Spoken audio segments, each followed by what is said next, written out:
On the average Joe tuners. Today's gonna be a long day, so you might as well grab your coffee if you're gonna watch this episode.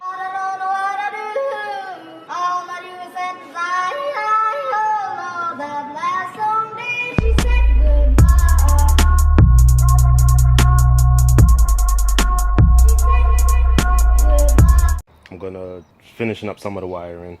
So right now, me and Rahul have the wires pretty much ran on the directions they need to go in the Celica. Got everything to the side, what needs to be ran where. Then this is the old harness, what I'm gonna be taking off the connections, like the steering connections, you know, this for the switches on the steering rack and everything. I was gonna go and put everything brand new and use Deutsch connections and stuff like that, but I'm like, I have these connections here. I'm not gonna go into, hold on, let me turn the camera around. Yeah, so like I was saying, I have these connections here, so I'm not gonna go ahead and put everything brand new or use the one that comes in the easy wire. Or rather, if I'm gonna use the factory connection on the steering wheel, I might as well use the factory connection here. It's already pre-wired up, so all I gotta do is find out the color codes and just wire up the easy wire harness onto this.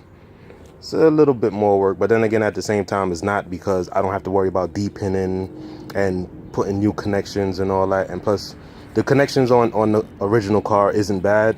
It was just the wiring that's bad. So what I'm gonna do is cut it and splice into the new wiring, you know. So essential things I have razor blade to cut the wires, well, cut the loom, masking tape to write on sections of the looms that I need to remember.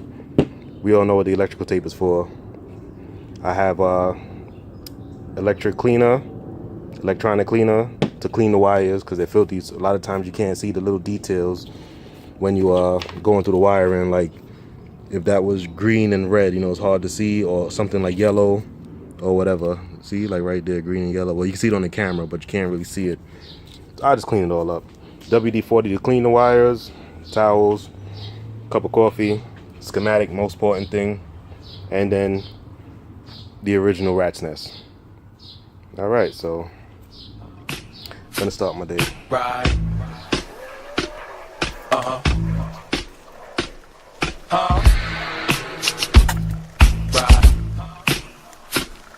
Right.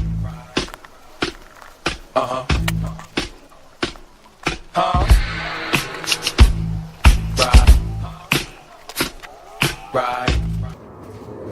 Gloves. Can't forget the gloves. If you're using chemicals, use gloves. A lot of people out there, a lot of mechanics out there don't like to use gloves. I go different, you know.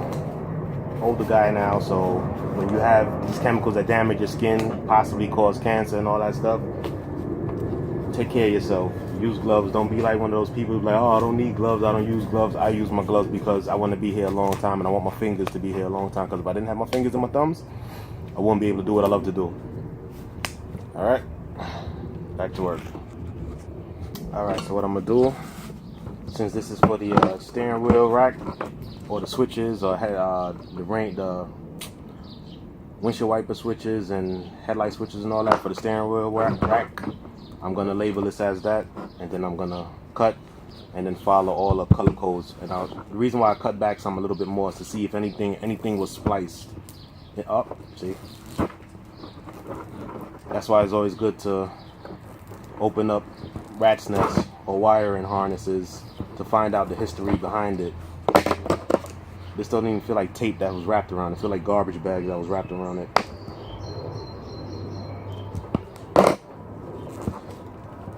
So these are things you want to look for once I get this off.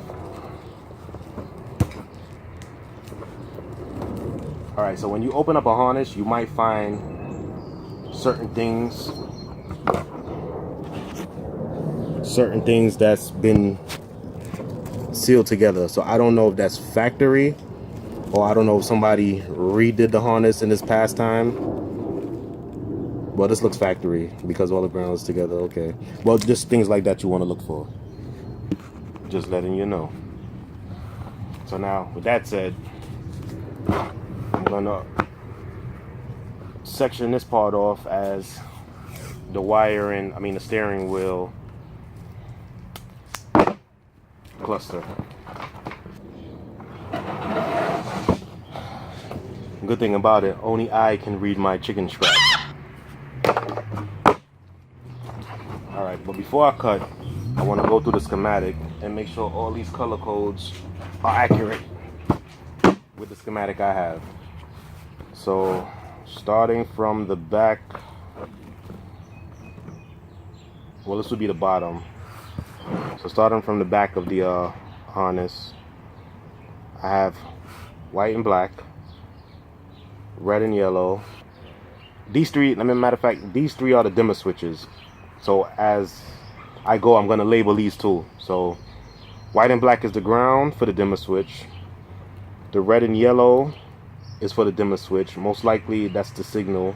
No, most likely that's the power. And the green and red, or red and green, is for the signal. So these I'm going to clean up a little bit. And then I'm going to label those as dimmer switches. And then cut them.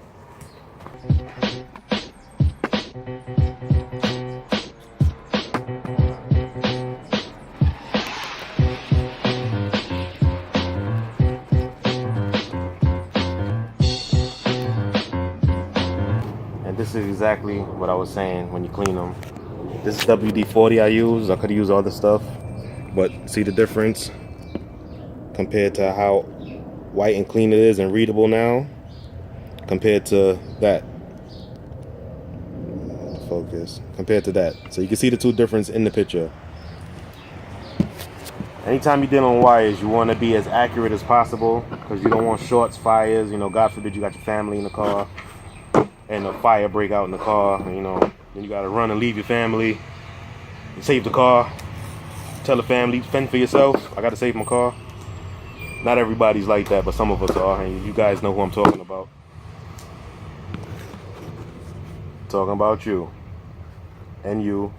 And you. You really got a hold on me. Really got a hold on me. You really got a hold on me. Really got a hold, baby. Next set is the light control switch.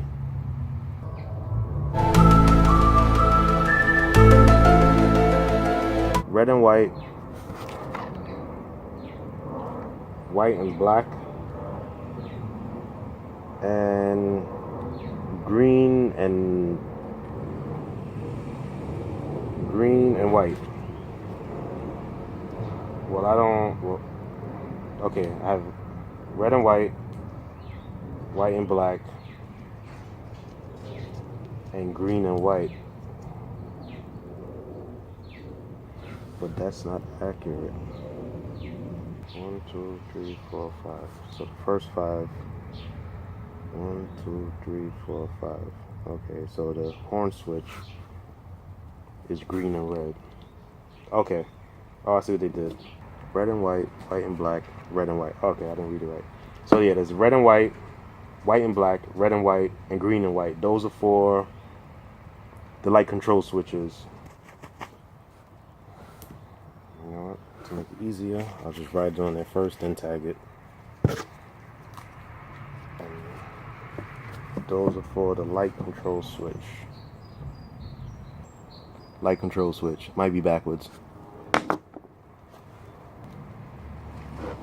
Next single one is for the horn switch, and that one is green and red.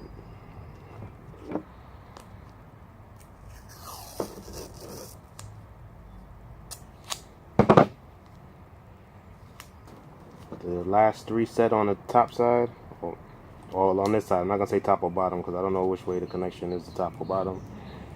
But I'm thinking it's the bottom because it's flat here and curved on this side. But I could be wrong, so don't hold me to that.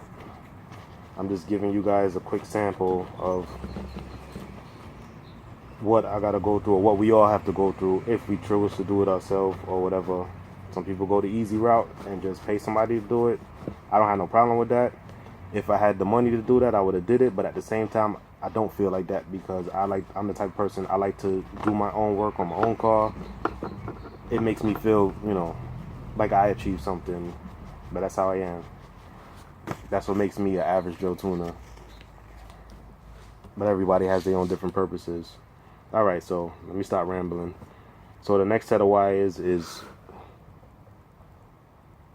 light blue, light red, and light blue. No. Yeah. Light blue with black, and light blue with red.